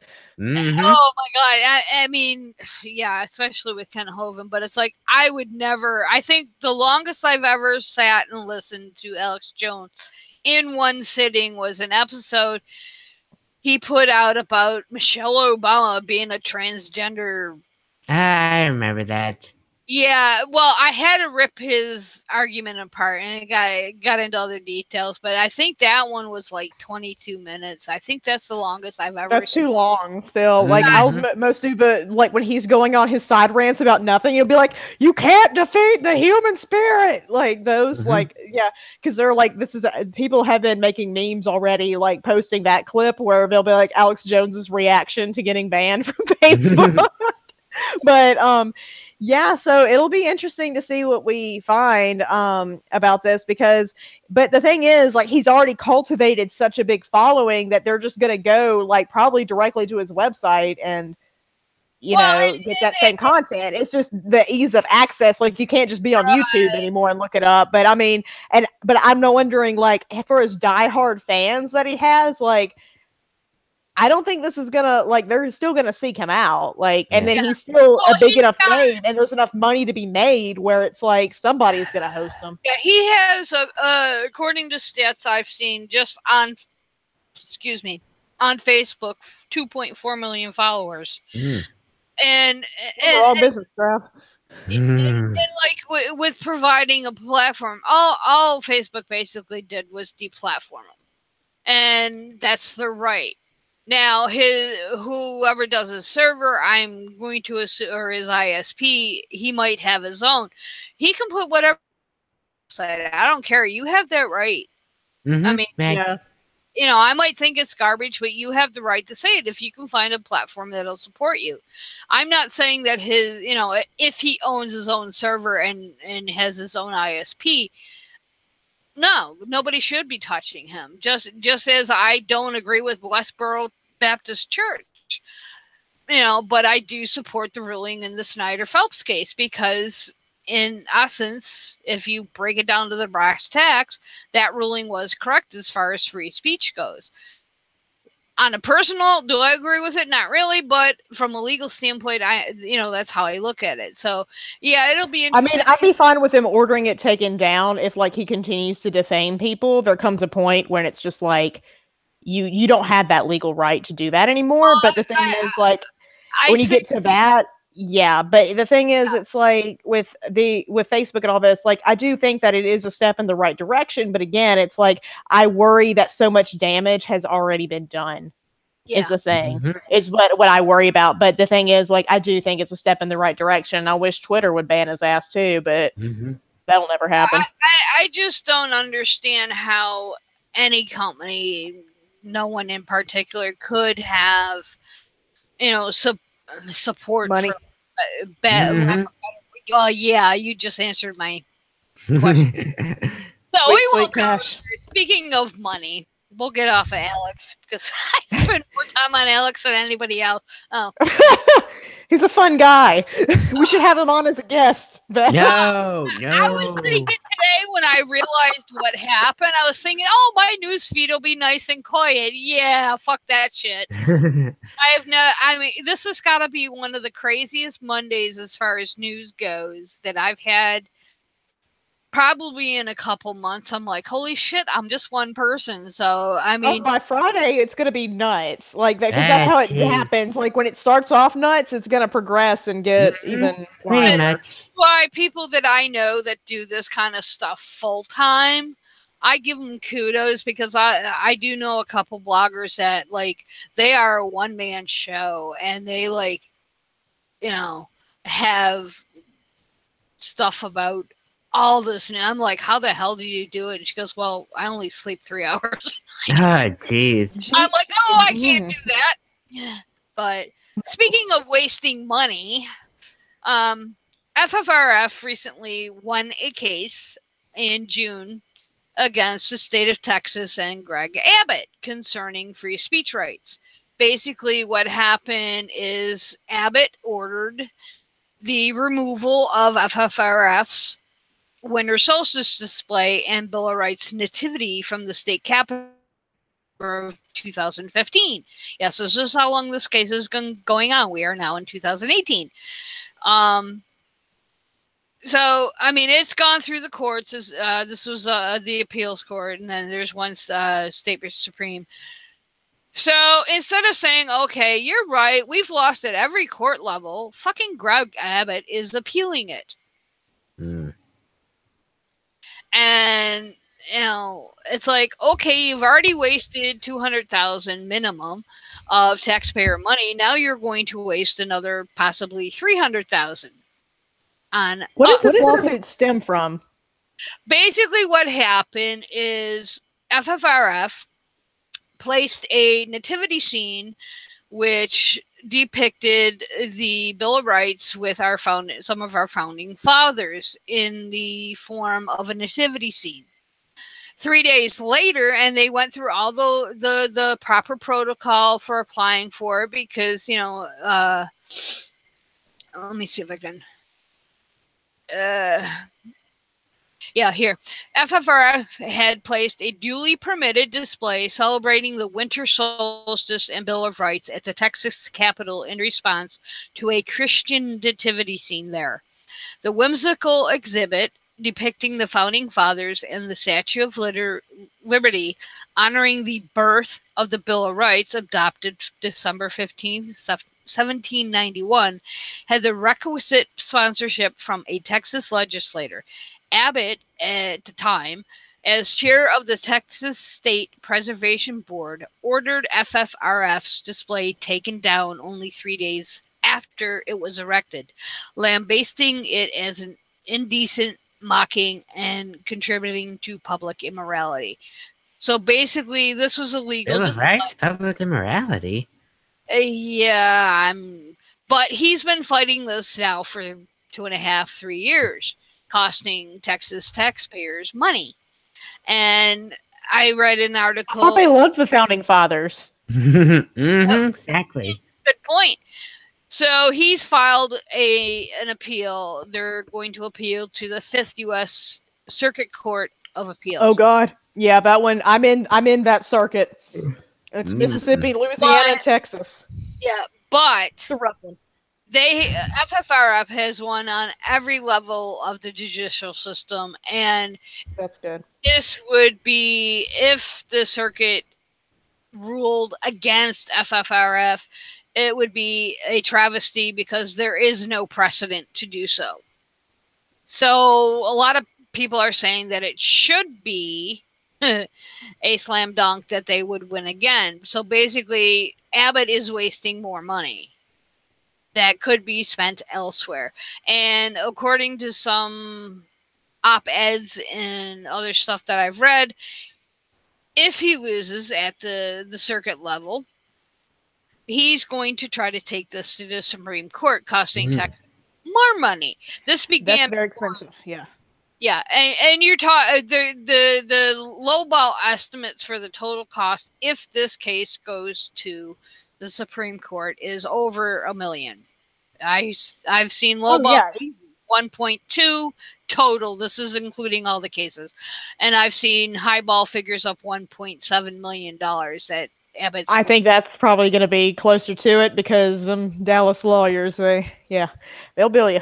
But so yeah, it's this is absolutely bananas. And again, it just shows like why voting is so important, because that way you don't get your tax dollars that you're paying spent on this dumb stuff. Like, I'm mad that there was a Founding Fathers display, like, and then I thought they worshipped all the Founding Fathers. So it's like they're offended by Benjamin Franklin. Like, what if you're offended by Benjamin Franklin? If you come across $100 bills, please send them my way. I will email you my mailing address. Patreon.com/BySkepticalPodcast. Yes, that is another way you can disperse of your hundreds. That it would be a worthy goal.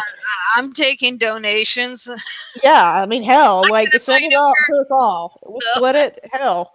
I just find it just. I mean, it's gone from being a public policy thing to a personal vendetta against FFRF now, which is bananas. Like, you're a governor and you're worried about like this organization. Like, don't you have like you should care about like, how can I make the lives of Texans better? And it's not by making sure that there's not a founding fathers with a Bill of Rights and a manger on a like in a public display. Like, and if you're going to open it up for, you know, these religious displays, guess what? You got to open up to everybody. So, you know what? If I want the Church of Satan to come up there and they want like little baby Baphomet in the manger, guess what? That one's got to go up too. And you should be glad that they did this instead of that, because they could have easily gone that route. Like, well, and that's why FFRF argues for not having them at all, because you avoid this whole debacle to begin with. I mean, I know some people don't agree with, you know, Church of Satan's tactics, but they have proven time and time again that when you have an open public forum, such as, you know, you're setting yourself up for these cases, and they are a waste of money. Oh yeah, $1.7 million, like that could fund so many programs. And, you know, these are the same people who are like, well, we don't have money to pave the roads, or we don't have the money to, you know, expand Medicaid or things like that. Like this, like $1.7 million, I mean, in a state like Texas, like, yeah, it's probably not a huge item in their budget, but it still could do a lot. Like, you know, and you look at the state of the public schools, you look at the teachers that are not paid as well, you know, that you could give them a raise. Like, and, you know, I mean, as far as teachers go, I believe in Texas they're paid pretty well, but still, I mean, I'm sure they wouldn't complain about a raise there. And there's all these other public programs like that this could go to, and instead we're going to waste it on this dog and pony show to get points from evangelical Christians. Like, that's all this is. And I don't know what Abbott's goals are after. This will be his last term as governor, correct? I'm not 100%. This should be, because Texas is 2-term governors, I think. Yeah, I think it is. Okay, so this will be a second term. So I don't know. Maybe he's planning on other political. Well, yeah, political future, but. Yeah, but this is just absolutely bananas. Like, I can't, like, I mean, I can believe they're wasting this much money because they're big fans of, you know, and then this goes to another one of their tenets. Aren't they supposed to be fiscally conservative and for not wasting the state's money? Yeah. Like, it just shows how they're willing to betray their principles for these stupid, like, petty things. Well, and this goes to one of the arguments, this out-of-state organization. It's like, no, they have, I don't remember the exact number, but they do have in Texas. In-state members in Texas that are part of this lawsuit. There's atheists in Texas. Sorry, like there's a lot of them. Yeah, it goes back to an argument that I believe Todd Starnes used concerning Murph. It's like, no, Murph has members in XYZ state. It's they like have to, or they wouldn't have standing. Like, that's another thing. Like, you can't just win a random lawsuit. But yet, people like ADF use the exact same tactics. Oh yeah, they do. They come to Mississippi and do shit all the time. Like, you're talking on both sides there, dude. But yeah, like, and I hate this, like, this out of state organization thing, especially if it's national organizations. Like, you can't have a headquarters in every state. Like, that's not a thing. You have to have, like, that's common knowledge. Like, you have to have a headquarters somewhere. And yeah, FFRF has members all over the country, like even in places like Mississippi and Alabama and Texas and Louisiana. Like, they have members all over the country, and it's yeah, and it has to be a particular injury to members of their group for them to even bring a lawsuit, which I guess it would have been Abbott in this case bringing the lawsuit, but still the thing stands. Like, FFRF has had standing to bring lawsuits in Texas before. So they easily have members there. Like, that is a simple Googleable fact. And it's just, you know, but again, it's like he doesn't think he'll get called out on it. He thinks it's fine, and he thinks it's easy points for him, when actually it's costing the state of Texas, you know, probably nearly $1.7 million to actually for him to score these so-called cheap and easy points. So turns out it's not so cheap. But so I don't know if I think the Fifth Circuit, again, like you said, FFRF has been winning, and it's pretty clear this is a personal vendetta. And I think that, like, I don't know, but ruling against having a display of the founding fathers is not a great headline. Even, especially if you're a conservative judge, like, even if you are, because your whole deal, if you're an originalist, is you worship the founding fathers. So it's like, yeah, if you're gonna rule that way, like you're gonna have some wild headlines against, and it's gonna look really bad for you, and it's gonna be embarrassing. So and again, like you said, at least they pretend to care about precedent at the very least. Sometimes, if you're not a Gorsuch, but and even Gorsuch acts as if he does, but um,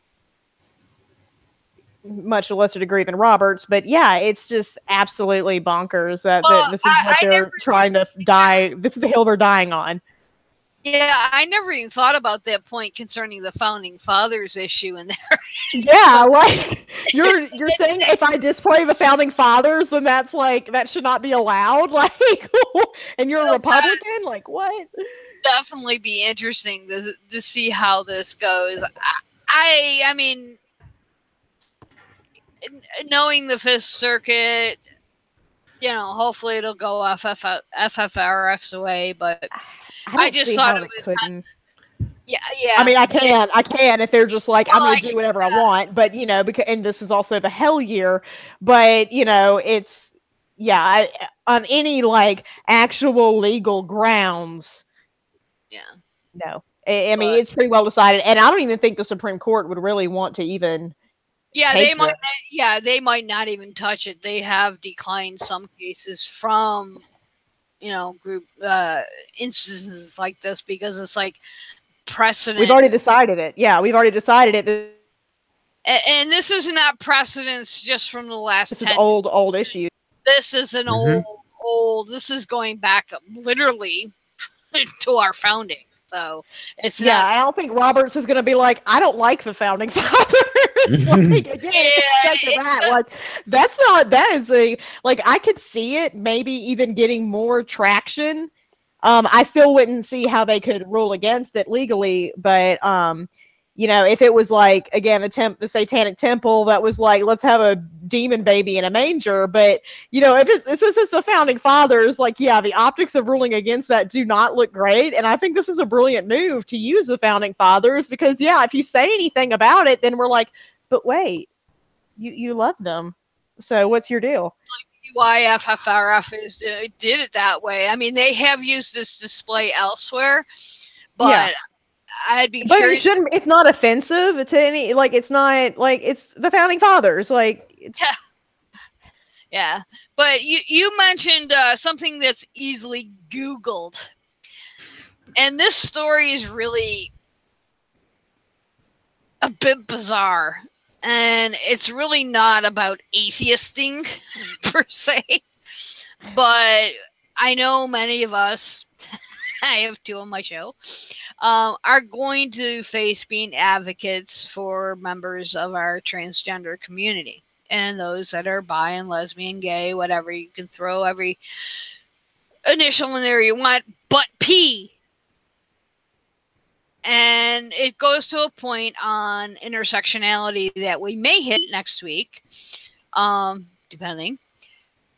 And I'm still trying to make sense of this because it overlaps with a couple other stories, and it's so convoluted that it gets mixed in with the whole fake news and the whole notion of misinformation.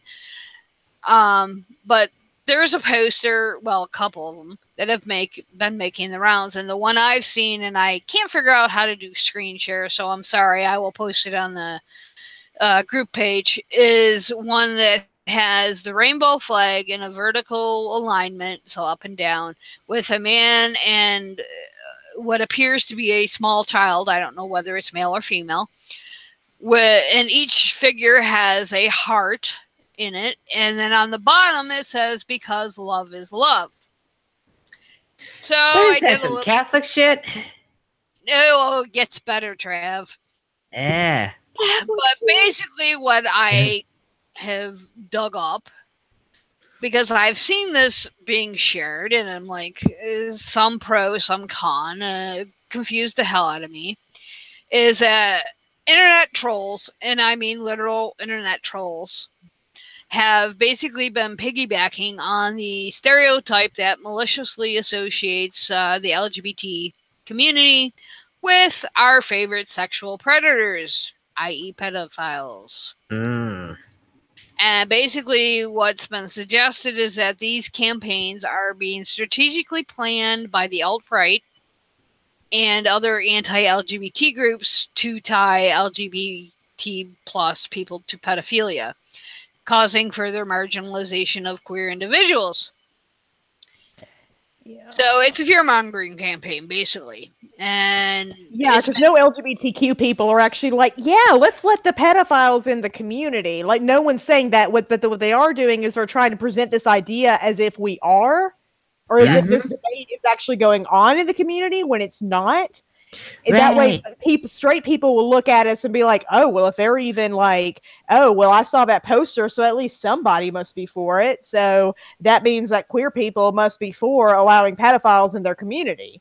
So that's the idea, is to like make us look like, you know, like we're all pedophiles to the outside, to people outside of our community is the whole idea. And yeah, it's what they call like sort of a sock puppet, like these people who will act as if they are earnestly arguing a point, but they're really just trying to make that side look as if they're ridiculous to outsiders. And yeah, and sometimes I'll see where they will use other issues, I mean less ridiculous ones, to sort of stir up like infighting.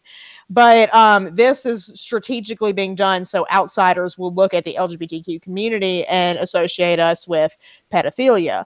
But yeah, I've even seen where James Woods shared it, and then a bunch of people though did, yeah, the actor, which I'm just like, Lord.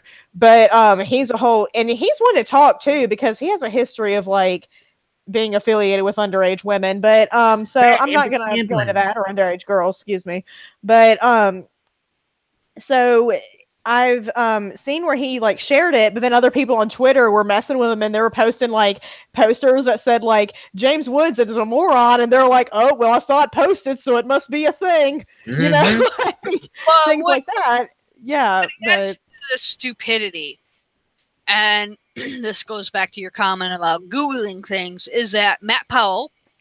Yes, he of Kill the Gays, humanely, that we talked about with Skylar Fiction a couple weeks ago, caught wind of this campaign or a similar one, and he did a fucking sermon on it and posted it to YouTube, which is, I'm assuming, by him. But Hemet Mehta from Friendly Atheists has a mirror, so if you want to sit through that painful sermon, go to Friendly Atheists, and the link's in the show notes. So, but.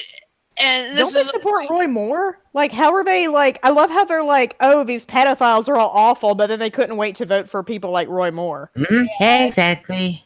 There's that whole side story to it, but or like support their pedophile priests or preachers, cover up their sexual abuse. Like, I got into an argument with or debate or whatever you want to call it with somebody. He's like, oh, that doesn't happen. I'm like, here, I'm throwing off links from my blog. Okay, this is what I blog about 24/7.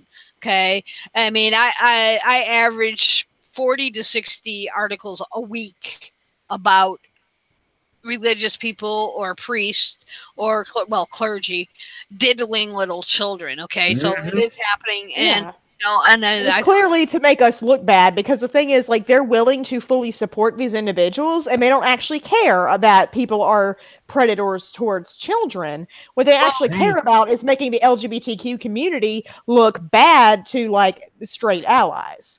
And then be like, oh, maybe I shouldn't speak out in favor of my LGBTQ friends and their rights, because then they might look at me and think maybe I support pedophilia or something, because after all, I saw that weird poster and stuff. So the important thing is, like, I have seen a lot of my a lot of people, especially I've seen it more so from allies, being like, my LGBTQ friends don't stand for this, they don't accept pedophilia or whatever. And it's like, okay, but you're falling for this trap, and where you're spreading this idea as if somebody actually is advocating for pedophiles to be included in our community, when that's not the case. And then by you spreading that idea that LGBTQ people are actually advocating that pedophiles be included in the community, or at least like somebody doing that, you're spreading this idea as if some of us are accepting of that, and then you're conflating the two. So you need to just stop spreading that poster unless what you're doing is you're saying, hey, this is an alt-right campaign, don't fall for it, no one's actually advocating for this. So unless you're doing that, stop sharing that stupid fucking poster. Well, and that's why I debated even putting this in there, but the more it needs to be said. Yeah, the more I dug, the more I discovered that it is an alt-right campaign, and I think we, need to be aware that this is what they are doing, and like you said, by sharing it in a supportive way, we're actually adding to that stigma. And I think Hammett really summed it up, is the level of research that obviously Powell didn't do would normally cause a child to repeat 4th grade, but made this guy a fucking pastor. No, Hammett didn't fucking, and I did. And there's also another story that ties in, which goes more to what Morgan was saying, is that there's another flag. And I can't really describe the colors, but they're basically paisley light blue and aqua and yellow and white and pink, and I have no fucking clue what that color is. I'll post this one again too, because I can't figure out screen share. And the story behind this is being that this is a MAPS pride flag, and MAPS stands for Minor Attracted Persons. But as I discovered, and yes, I did rely on Snopes, so beat me with a wet noodle. It was, from what they reported, it's an image that was created as part of a troll experiment on Tumblr. Yeah. And you gotta try it again. Do the same thing. Make it look as if we're actually, we're supportive of minor attracted persons when we're not. Yeah, and what they wrote is websites, this is a quote, such as the Daily Caller and Attitude, which I'm not familiar with, picked up on this alleged MAPS pride flag and reported that pedophiles were rebranding themselves as minor attracted persons. Now, I happen to know 2.5 pedophiles, and I've never heard them use that term. Okay? And basically, they're rebranding themselves as, the minor attracted person in an attempt to be accepted by the LGBT community. Further along, they go, pedophiles are not rebranding themselves as MAPS to gain entry into the LGBT community, nor did they release an official MAPS pride flag.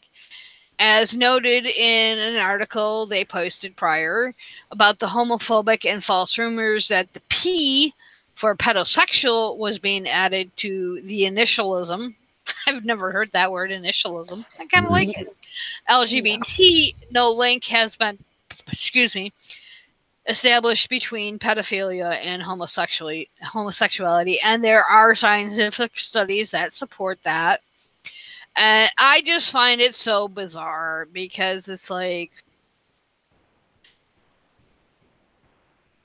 as I said, I have friends, well, I wouldn't call them friends, I'll just say acquaintances that fall into that category of pedophilia. One is has never admitted to doing anything bad, but just has thoughts. The other one, it's just all thought crime, so to speak.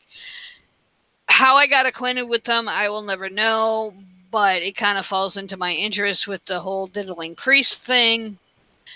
And they have, one of them has used that argument that they want to be included, and it's like, dude, no. And exactly. If anybody's saying it, it's the pedophiles. It's not LGBTQ activists. Right, exactly. Like, it's not us, doing this, but again, it's this attempt, and I think that this does fall into that category of this fake news, where it's like, if you can, because this is why we talked about this on the show, Trav, when we were mentioning, like, why a lot of these Russian propaganda or I guess these fake news farms are putting out these sort of leftist sounding pages, and it is to make it look as if, oh, look at the leftists, look how crazy their ideas are, look how when no one is making these particular arguments, it's like, oh, kill all the white people memes, or things like that, when nobody is saying that, but they can point to it and be like, oh, they are, and that's again that red meat that's going to get that base out for these midterms. And so, and I don't think this is a coincidence that all this stuff is starting to come out, around this time, because we do have these midterms and primaries, and people are more accepting of some aspects of the LGBTQ community. We have a lot of fucking work to do, but and we've actually sort of regressed in people's opinions of that, in support of that. There's been studies to show that, but so, I think this is, it's an attempt to attack, it's an attempt to make us look like to straight people, or people who might speak up about, bigotry against LGBTQ people, to get them to sort of shut up. And that way they don't look suspicious, or they start actually being more suspicious of their friends who usually they'd be allies for.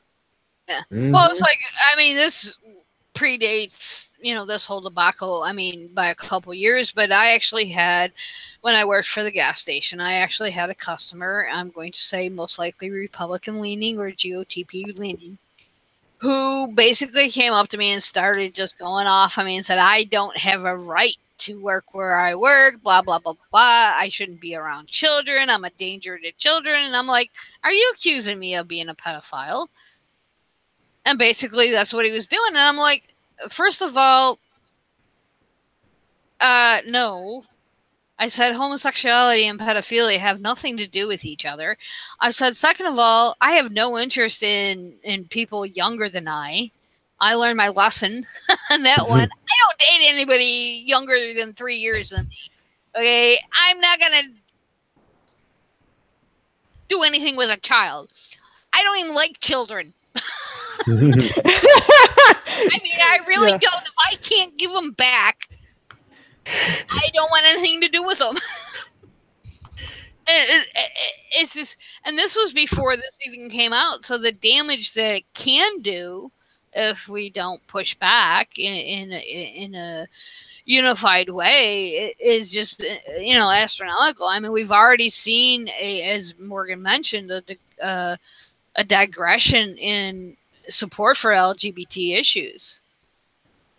And, I just was really taken aback when I saw this, and I'll be readily admit, I actually thought it was a real thing, and then I started digging, and it's like, okay, I fell for it. So, but it goes. Snopes, it's a great resource. Yeah, yep, I use Snopes. I use that as a starting point, and but there's PolitiFacts. There's numerous ways, and it goes back to what you're saying. Google is your friend. I use DuckDuckGo, but Google is your friend. If you see something that's totally asinine, look it up. Or in the case of the Manafort trial, yeah, it might take a little digging to figure out what the hell is going on, but there's other resources. Obviously, we did a bit on Manafort. Trav and Morgan did on Bi Skeptical, and I can guarantee you there's probably other podcasts and other, writers and authors and et cetera, who have written on it. Look it up. If you want to know what's going on, then you can find these kind of summaries and stuff. It's just, some of the details, they don't exactly fit right now because, again, the investigation's still ongoing, and sometimes that happens. Like, it doesn't mean it's fake. It doesn't mean it's, Mueller doesn't have anything. It doesn't mean any of that. It's just, be patient, calm down. It's fine. It's not fine, but you get what I'm saying. Well, I was going to hit Jeff Sessions, but we are down to 4 minutes. So I'm going to save that one. Yeah, I'm sure we can all rant about Jeff Sessions for probably a whole show. At least an hour, if not more. And I think people have heard enough of my voice. I don't know about you guys, but Trav, thank you for filling in just in case. Yes, thank you. Sure, no problem. Luckily, my belly cooperated, which means it's going to hit at 4:30 this morning. Oops. Yeah. But tell everybody where they can find you. Yeah, sure. Well, the best place to go is freethoughtblogs.com/by any means, and that's by spelled B-I. And there you can see here, find links to articles I publish on various websites, and also listen to both the By Any Means podcast and the By Skeptical podcast. Awesome. And send me your links so I can put them in the show notes and in the group so I don't forget. Sure. And Morgan, where can we find you? All right. Well, you can also find me on the By Skeptical with Trav. And then you can also, that's on Spreaker, Stitcher, and iTunes. And you can also find me on Twitter at Mostring. That's MOSTRING. And you can also find me on Facebook, Morgan L. Stringer. Awesome. And send me your links too. I forgot to put yours in there. Oh, it's fine. I'm still learning all this techie stuff. So the fact that we even got a show out, and I actually set it up all by myself. I didn't have to PM Deb and say, how the fuck did I do this? I remember. Although I did have our PMs to go back to if I needed. But easiest way to find me, and I just thought of something. I can follow AJ on Twitter if I really, really, really wanted to, but I don't. I kind of like peace and quiet for the moment. But anyways, you can find me on Twitter, Dune9998. I've actually become a little bit more active on it. I don't know why. I'm getting used to it, maybe. But that connects to Havoc and Chaos, my blog, which is on Blogger. Just type in Havoc and Chaos. It'll pop up. I think there's a link on Twitter to it, too. And you can find me on Facebook under Beth A. Hambridge. If you send me a friend request, please put related to the show, or I most likely will not accept you. I've been getting some really bizarre friend requests lately. You know, these women with their boobs hanging out. It's I'm sorry, not my type. Especially if they're blonde. I like hands. Damn Russians. Well, I'm beginning to wonder because I was looking at my analytics for the blog the other day, and it used to be that most of my readers were US based or in Canada. Now all of a sudden I'm kind of leaning towards Russia. Oh. And I'm wondering if I should be concerned about that. I'm like, but Putin's reading your blog, smoking a cigar. That would be a scary thought, but this should be up on Spreaker sometime. I'm assuming in the next week. As I said earlier, Deb's away. It will be available, obviously, on YouTube as soon as we're done. So, and we are planning on a show for next week. We may have special guests. I'm still waiting on definitive confirmation. And basically, it's going to be a really long rant. So, Trav, Morgan, thank you. And peace, y'all.